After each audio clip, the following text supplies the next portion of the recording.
Abed. The West Indies must stop looking backward. The future won't be saved by Nicholas Pooran.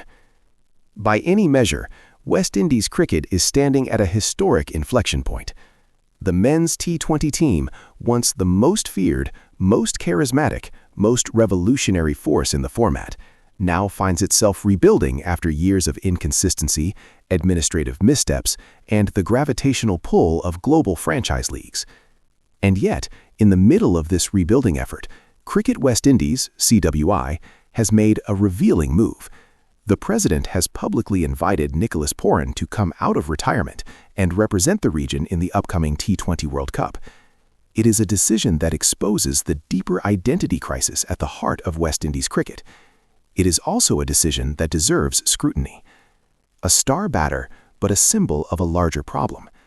Nicholas Pooran is a generational talent.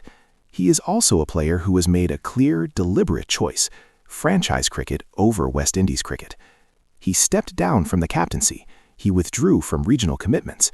He aligned his career with the IPL, other leagues where the money is guaranteed, the schedules are predictable, and the politics are minimal. No one can fault him for securing his financial future, but we must be honest about what this means. Pooran is not building toward the next decade of West Indies cricket. He is building toward the next decade of his career. So why is CWI bending over backward to bring him back?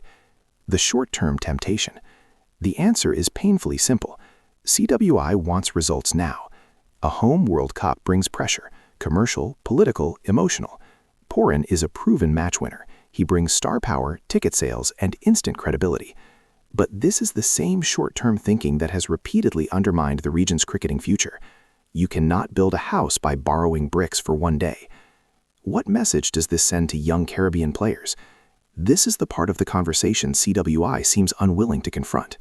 If a player can step away from West Indies cricket, commit fully to franchise leagues, and still be welcomed back for the biggest tournament of the year, then what incentive is there for young players to commit to the Maroon long-term? What does it say to the young batter grinding in regional cricket? What does it say to the all-rounder who turned down a league contract to stay loyal? What does it say to the next generation of Caribbean talent? It says, loyalty is optional, commitment is negotiable, and the door will always be open for stars who left. That is not a development strategy. That is desperation. The World Cup is not a one-off event. It's a cycle. If Pooran returns for this World Cup, the next question is unavoidable. Will he be invited again for the following World Cup? If the answer is yes, then CWI is not rebuilding. It is simply renting talent every 2 years. If the answer is no, then why disrupt the development of younger players now? Either way, the logic collapses. A World Cup is not a cameo. It is the culmination of a cycle of planning, development, and team building. You cannot build a cycle around a player who is not part of the cycle. The Caribbean has the talent. It needs the courage. The region is not short of gifted players. It is short of long-term vision. Sherfin Rutherford, Shai Hope, Akil Hossain, Brandon King, Romario Shepherd, and a wave of young talent emerging from Guyana, Jamaica, Trinidad, and the Leewards. These are the players who will carry West Indies cricket into the next decade, if they are given the opportunity, the responsibility, and the trust. A World Cup should be the moment to invest in them, not overshadow them. CWI must decide what it wants to be. This is bigger than Nicholas Pooran. This is about the soul of West Indies cricket. Does CWI want to be a federation that chases short-term fixes, or a federation that builds a sustainable future? Does it want to rely on players who treat the Maroon as a part-time commitment, or does it want to cultivate a generation that sees West Indies cricket as a calling, not a cameo? Right now, the signals are mixed, and mixed signals never build strong teams. A path forward that honors both excellence and commitment. A more principled approach would be build a young, committed core, reward players who prioritize West Indies cricket, establish clear policies for returning freelancers, stop relying on last-minute saviors, use the World Cup to give experience to the players who will still be here afterward.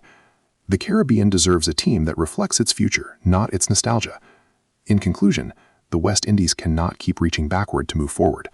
Nicholas Pooran is a brilliant cricketer, but brilliance alone cannot save a system that refuses to invest in itself.